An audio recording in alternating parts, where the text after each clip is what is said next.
नमस्कार साथियों, स्वागत है आप सभी का अंकित इंस्पायर्स इंडिया पर। मैं हूं अंकित अवस्थी। ब्रिटिश प्रधानमंत्री भारत की सरजमी पर पैर रख चुके हैं, लेकिन उनके आते ही भारत में एक बात बयान के रूप में शुरू हो चुकी है। क्या यूके पीएम की भारत यात्रा यूके के कहीं पुराने ख्वाबों को तो नहीं जगाने वाली है? मैं ऐसा इसलिए कह रहा हूं क्योंकि ब्रिटिश प्रधानमंत्री भारत में फ्री ट्रेड एग्रीमेंट साइन होने के बाद पधार रहे हैं और वो अपने देश में इस तरह से अनाउंस करके आए हैं कि उन्होंने बहुत बड़ा कारनामा कर दिया है। वो अपने देश में इस तरह से अनाउंस करके आए हैं कि भारत के साथ व्यापार करके उन्होंने अपने अब तक के कार्यकाल की सबसे बड़ी उपलब्धि हासिल की है। इवन यूके में इस घटना को ऐसे दिखाया जा रहा है कि ब्रेग्जिट के बाद ब्रिटिशर्स की विदेशों के साथ हुई ये अब तक की सबसे बड़ी डील है। ऐसे में बहुत सारे प्रश्न दिमाग में खड़े होने लगते हैं। जब बात मुक्त व्यापार समझौते की हो और ब्रिटेन के साथ व्यापार की हो, तो ऐसे में क्या हम भारत के फिर से स्वर्णिम इतिहास की ओर झांकें? क्या हम फिर से चिंतित हो जाएं उन दिनों के लिए जब ब्रिटिशर्स ने भारत को कुछ इस तरह तक पहुंचा दिया था?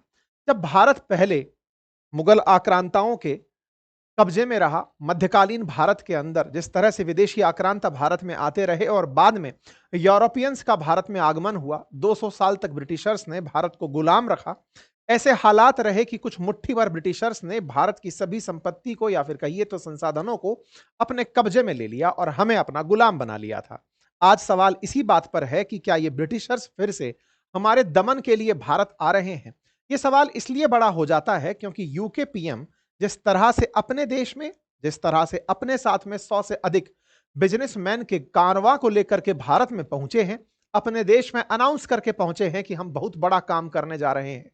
ऐसे में क्या हमें चिंतित होने की आवश्यकता है? क्योंकि 100 से अधिक बिजनेस ब्रिटिश के भारत में अगर पहुंच रहे हैं, तो ईस्ट इंडिया कंपनी की यादें ताजा करा देते हैं। कहते हैं कि ईस्ट इंडिया कंपनी भी भारत में व्यापार के लिए ही आई थी और भारत में व्यापार के बाद में उन्होंने भारत का जो हाल किया वो सबने देखा।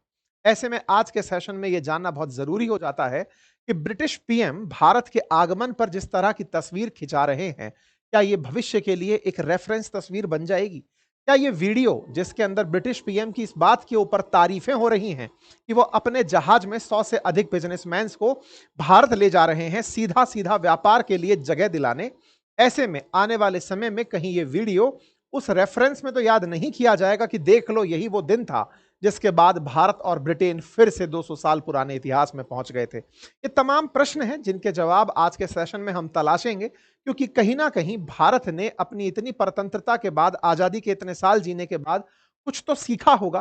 कहीं ना कहीं इससे निपटने की तैयारियां की होंगी, क्योंकि दुनिया आज जिस तरह से अमेरिका से व्यापार करके आधुनिक तरीके से गुलाम है, नव उपनिवेशवाद के दौर में जी रही है। ऐसे में क्या ब्रिटेन के साथ भारत फिर से उस पुरानी घटना को दोहराने का प्रयास कर रहा है? आज के सेशन में विस्तार पूर्वक सभी पर चर्चा होगी और चर्चा करते हुए हम समझेंगे कि इनसे बचने का भारत के पास तरीका क्या है। क्या भारत भी इस रिश्ते से कुछ पाएगा जिससे ब्रिटेन को इतनी उम्मीदें हैं? इन सब पर चर्चा होगी, लेकिन उससे पहले साथियों में एक जरूरी बात बता दूं, क्योंकि भारत में इस समय सोशल मीडिया पर इसका काफी ज्यादा माहौल है कि ये कुछ तो गड़बड़ करने की उम्मीदें जताई जा रही हैं, क्योंकि इतिहास याद दिला रहा है। लेकिन इससे ज्यादा जरूरी, क्योंकि भारत ने इससे निपटने के लिए जो किया हो वो आप जाने, लेकिन जीवन में अगर किसी दुर्घटना से बचना हो, अपनों को बचाना हो, तो उसके लिए इंश्योरेंस जरूरी होता है। और साथियों, इंश्योरेंस के लिए मैंने आपके लिए कमेंट बॉक्स में और डिस्क्रिप्शन में लिंक पिन किया है, जहां पर देश की टॉप इंश्योरेंस प्रोवाइडर्स से आप अपने जीवन को अपने बाद में परिवारजनों के लिए सुरक्षित दे सकते हैं। टर्म इंश्योरेंस आप बहुत ही नॉमिनल कीमत पर करोड़ों रुपए का प्राप्त कर सकते हैं।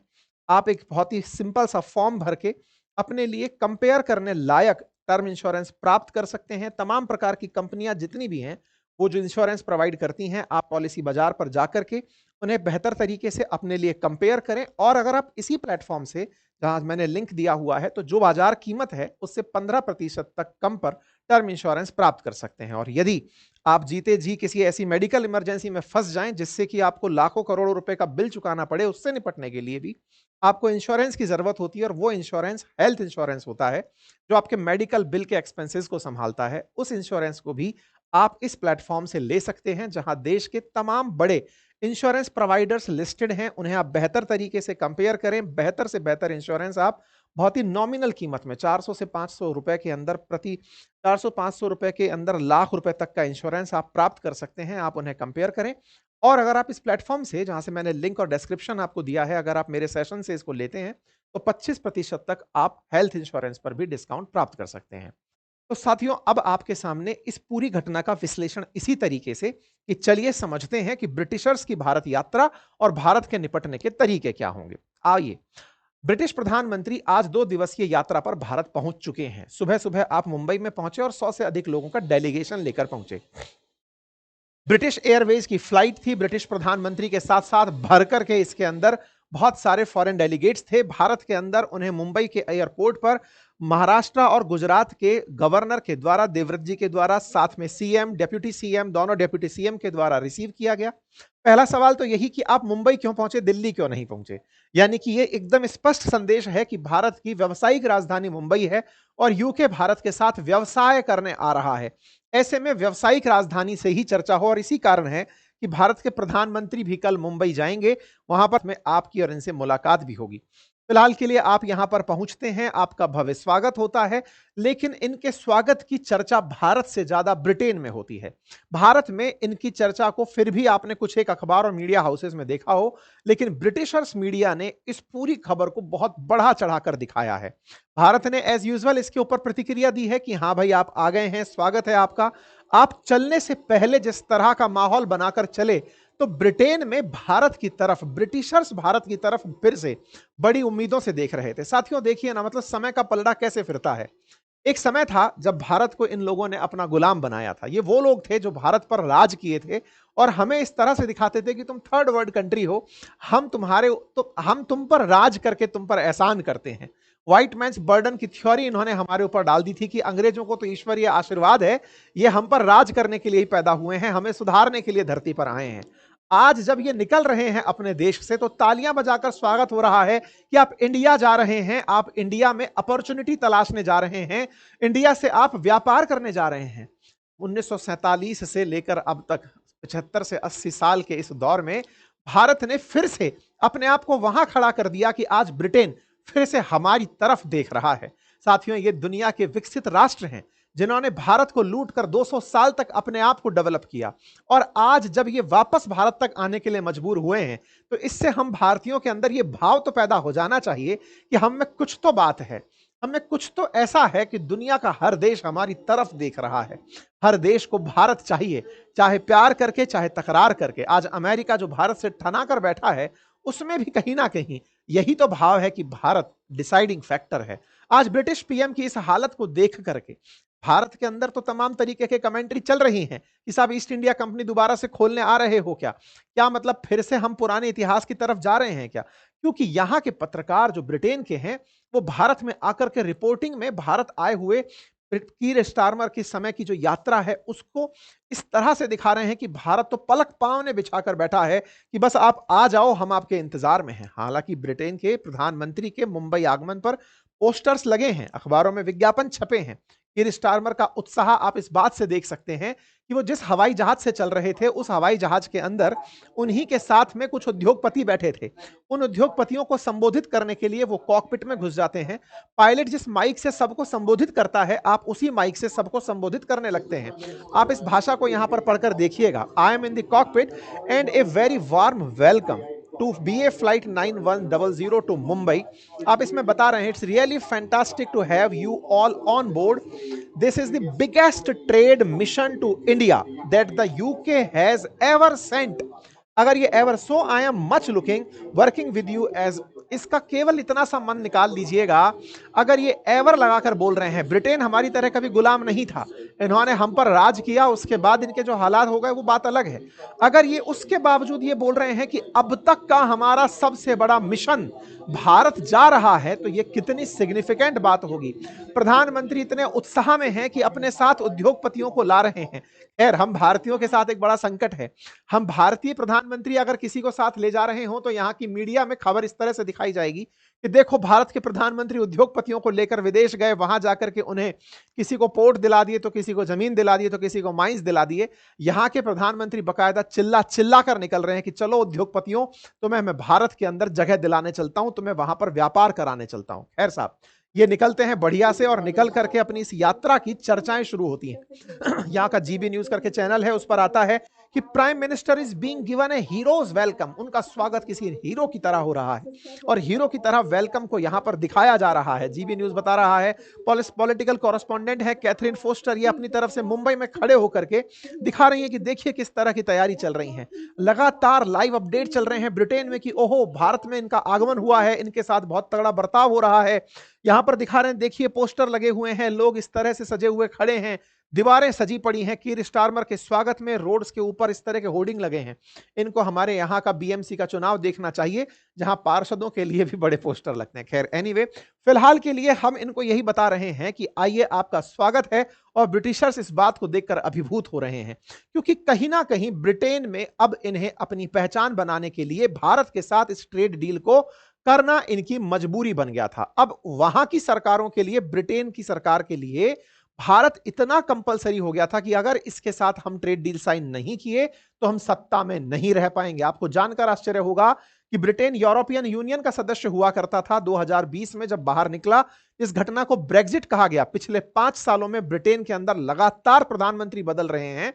हर प्रधानमंत्री की चेष्टा है कि वो भारत के साथ डील करे, चाहे बोरिस जॉनसन हो, चाहे लिज ट्रस हो, फिर चाहे ऋषि सुनक हो और या कीर स्टारमर हो। हर प्रधानमंत्री एक ही मकसद के साथ कि भारत के साथ करना है फ्री ट्रेड एग्रीमेंट, लेकिन कर नहीं पाते, जनता सरकार से पलट देती है। इनके ऊपर इतना प्रेशर है कि भारत के साथ में डील करो तभी जाकर सरवाइव करोगे। कुल मिलाकर के ब्रिटेन की जरूरत बन चुका है भारत। भारत ने इनके सम्मान में इस तरह से झंडे वंडे लगाकर वेलकम दिया।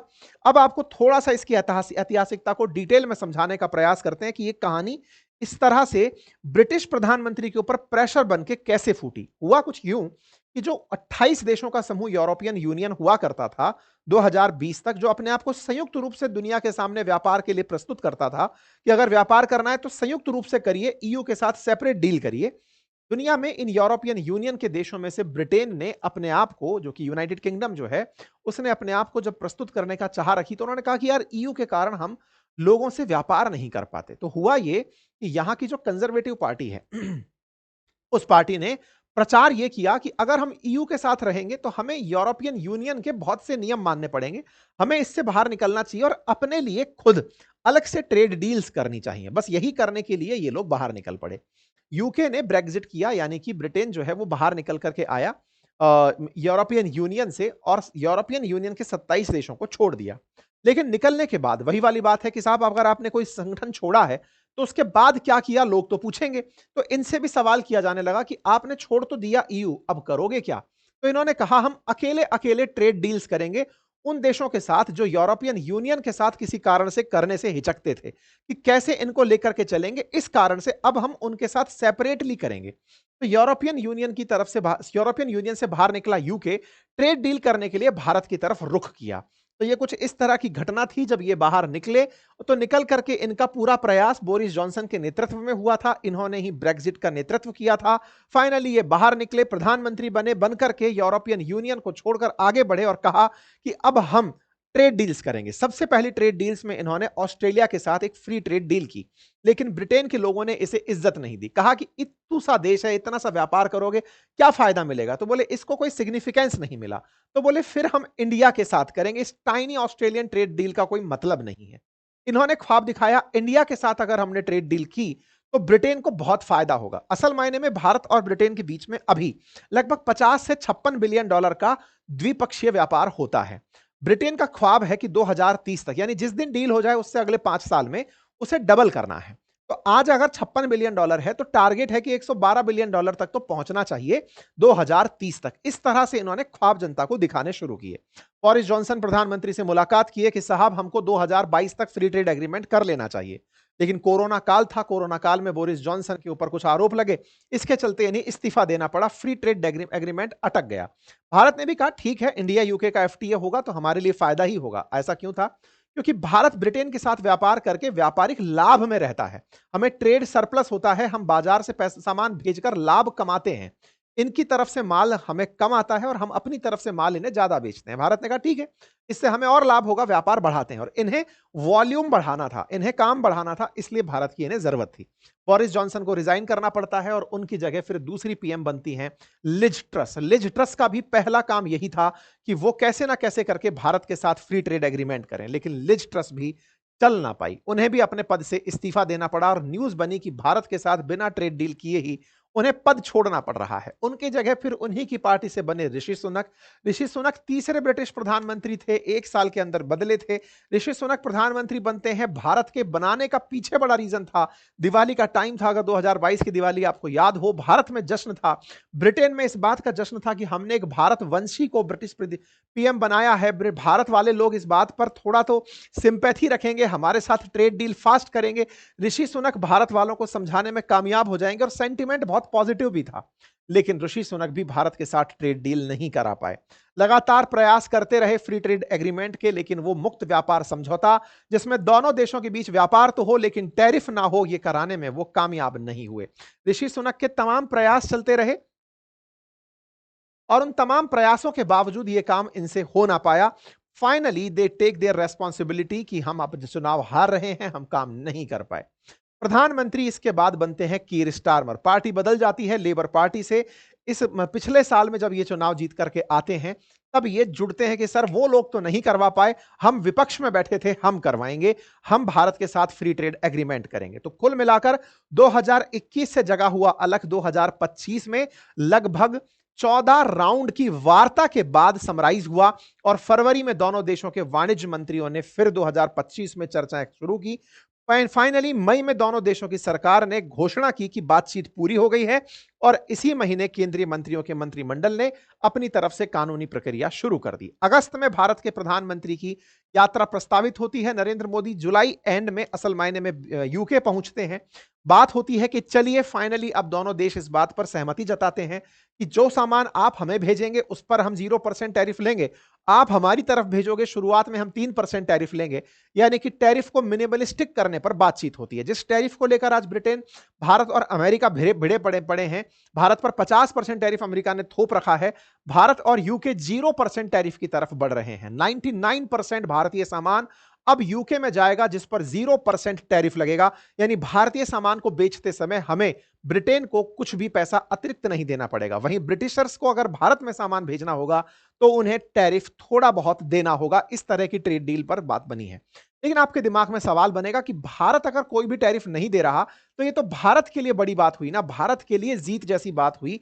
हमें इस बात में डर की क्या आवश्यकता है? डर की आवश्यकता इसलिए है क्योंकि हमारे यहां उपभोक्ता ज्यादा है। परचेजिंग पावर पैरिटी में भारत दुनिया के अंदर तीसरे नंबर देश पर खड़ा है, जो कि दुनिया में खरीदने की क्षमता में तीसरे नंबर पर है। ऐसे में अगर हम दुनिया की चौथी बड़ी इकोनॉमी होते हुए और इतनी बड़ी परचेजिंग पावर रखते हुए किसी देश के लिए बाजार अगर बन गए तो वो तो मशीनें लगा लगाकर हमारे देश में सामान फेंकना शुरू कर देंगे। वो कम संख्या में है, उनकी लिमिटेड स्थिति है कि वो इतना ही सामान खरीद पाएंगे। लेकिन वाइसे वर्सा अगर वो भारत को बाजार बना लिए और भारतीय बाजार में अपना सामान मशीनें लगाकर गुलामी से पहले जो करते थे अगर वैसा करने लगे तो बाजार में भारत घाटे में जाना शुरू हो जाएगा। यही डर था जिसके चलते भारत ने इतना समय लिया वार्ता करने में कि कौन से उत्पादों पर हम टैरिफ नहीं लगाएंगे, कौन से पर लगाएंगे, किस तरह से हम स्टेप वाइज स्टेप चलेंगे, ट्रेड के डेफिसिट को कैसे खत्म करेंगे। सारी बातें अल्टीमेटली चलती रही। 21 के बाद 25 आ गया, 4 साल 14 राउंड की बातचीत के बाद में भारत और ब्रिटेन फाइनली सहमत हुए और बात बनी कि हम अभी फिलहाल $56 बिलियन का द्विपक्षीय व्यापार करते हैं, इसे $112 बिलियन तक 2030 तक पहुंचाना होगा। भारत के प्रधानमंत्री अब स्वागत कर रहे हैं कीर स्टारमर का, जो कि भारत पहुंच चुके हैं। आप मुंबई में लैंड हो चुके हैं और आपकी प्रधानमंत्री से वार्ता होनी है। दोनों देशों के बीच में इसी ट्रेड पार्टनरशिप का अब एग्जीक्यूशन शुरू होगा, क्योंकि दोनों देश इस काम को कर चुके हैं, साइन हो चुका है। अब एग्जीक्यूशन के नाम पर ब्रिटेन की कौन सी कंपनियां भारत में काम करेंगी और भारत की कौन सी कंपनियां ब्रिटेन में काम करेंगी, इन सब पर चर्चा होगी। आपके सामने ये तस्वीरें हैं, जिन तस्वीरों से आप इस यात्रा के महत्व को समझ सकते हैं। ब्रिटिश प्रधानमंत्री बोलते हुए होटल में फिर से यही बात दोहराते हैं अपने साथ लाए हुए सभी उद्योगपतियों के बीच में कि देखिए, भारत के साथ हमारा यह सबसे बड़ा ट्रेड वार्ता है। हम बहुत बड़ी टीम के साथ, अब तक की सबसे बड़ी टीम के साथ यहां पहुंचे हैं। बहुत सी उम्मीदें हैं। कुल मिलाकर के अब इनके साथ में रॉल्स रॉयस कंपनी के मालिक हों या British Telecom, Diageo, London stock exchange, British Airways, इन सभी के जो प्रमुख कंपनी के एग्जीक्यूटिव्स हैं वो भारत पहुंचे हुए हैं। ये टॉप एग्जीक्यूटिव्स भारत पहुंच करके भारत में अपनी जमीनें तलाशेंगे कि भारत के साथ कैसे व्यापार को आगे बढ़ाया जाए। अगर लाख करोड़ में बातचीत की जाए रुपये के अंदर, तो 4.34 लाख करोड़ का भारत और ब्रिटेन के बीच व्यापार है, जिसमें से लगभग 2.60 लाख करोड़ का भारत निर्यात करता है ब्रिटेन को, और ब्रिटेन से भारत को होता है 1.75 लाख करोड़ रुपए का निर्यात। कुछ इस तरह से दोनों देशों के बीच में 1 लाख करोड़ के आसपास का डिफरेंस बना रहता है। भारत व्यापार में लाभ कमाता है। अब सवाल यह आता है कि दोनों तरह के जब व्यापार होंगे तो ऐसी स्थिति में भारत के 99% सामान यूके में 0 टैरिफ पर निर्यात किए जाएंगे और यूके के 99% सामान भारत में 3% टैरिफ के साथ आएंगे और 2030 तक द्विपक्षीय व्यापार को बढ़ाकर 120 बिलियन तक पहुंचाएंगे। ऐसे में यूके भारत को क्या भेजता है? तो आंसर है, ये भेजते हैं विस्की, जिन, साथ ही साथ ऑटोमोटिव एरोस्पेस का सामान, कॉस्मेटिक, मेडिकल डिवाइसेस, साथ ही साथ में जैसे लैम्ब है, सैल्मन है, चॉकलेट्स, बिस्किट्स है, कुछ ऐसे खाने के पदार्थ यूके एक्सपोर्ट करता है। वहीं भारत की अगर बात की जाए तो भारत से कपड़े, भारत से फुटवियर, भारत से समुद्री जो सामान है वो भारत से एक्सपोर्ट किया जाता है। मेजरली भारत सेक्टर 1 का माल बेचता है, ये सेक्टर 2 और 3 का माल हमें बेचते हैं। अर्थात हम प्राइमरी इकोनॉमी के अंदर जो प्रथम सेक्टर है उसके सामान, जो एग्रीकल्चर से, फिशरीज से जुड़े हुए हैं, कपड़ों से जुड़े हुए सेकेंडरी सेक्टर जो है वो हम एक्सपोर्ट करते हैं। कपड़े ही तो हम पहले भी बंगाल से भेजा करते थे, आज वो बांग्लादेश का हिस्सा है।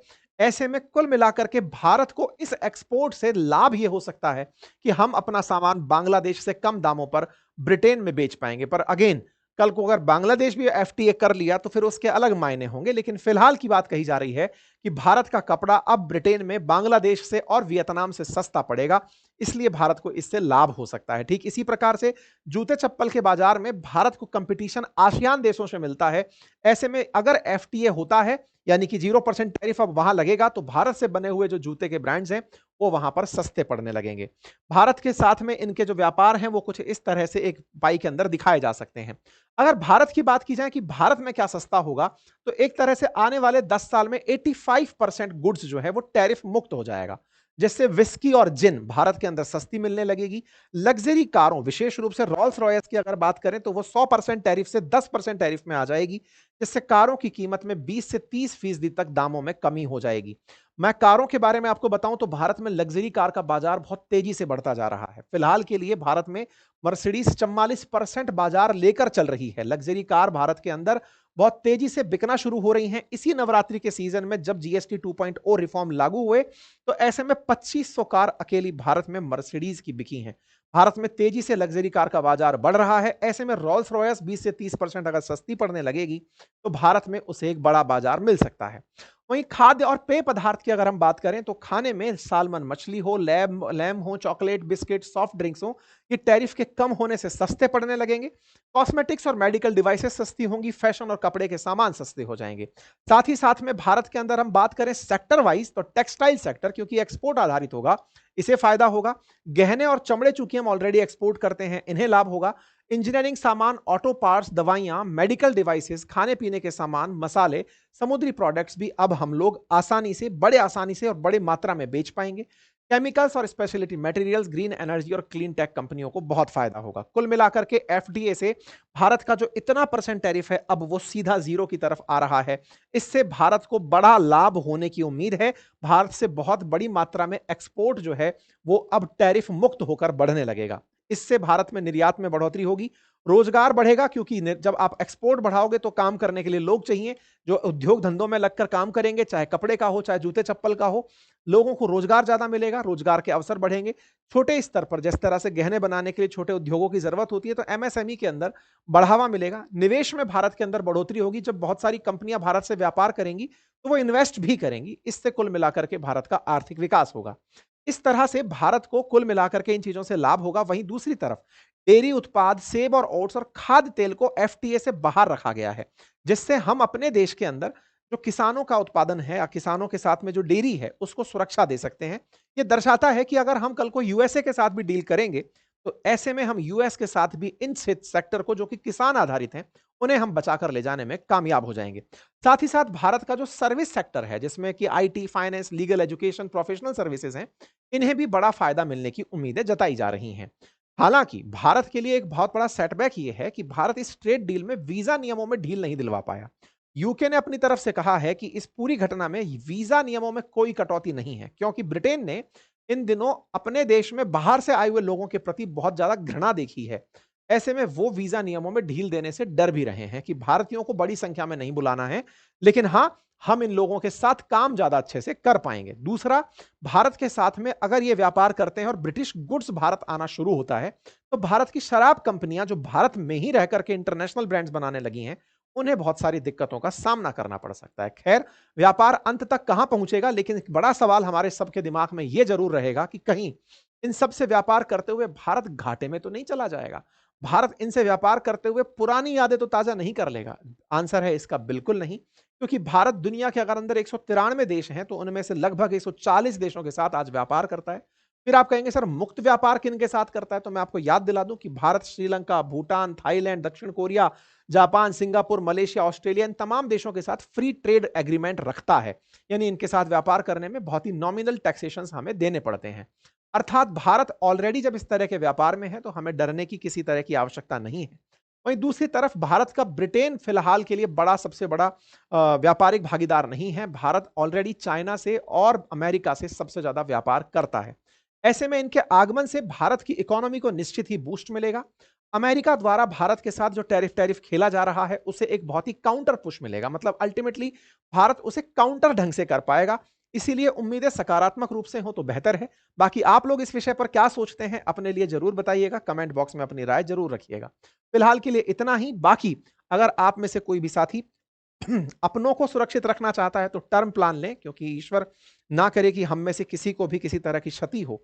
लेकिन ऐसे में अपने परिवारजनों की सुरक्षा के लिए बहुत ही अच्छा तरीका होता है टर्म इंश्योरेंस लेना, ताकि आपको कभी किसी प्रकार की जीवन की अगर क्षति हो, तो परिवारजनों को, आपके ऊपर जो निर्भर हैं, उन्हें किसी तरह की सुरक्षा मिल सके। उसे आप बहुत ही नॉमिनल कीमत पर एक्सेस कर सकते हैं पॉलिसी बाजार पर।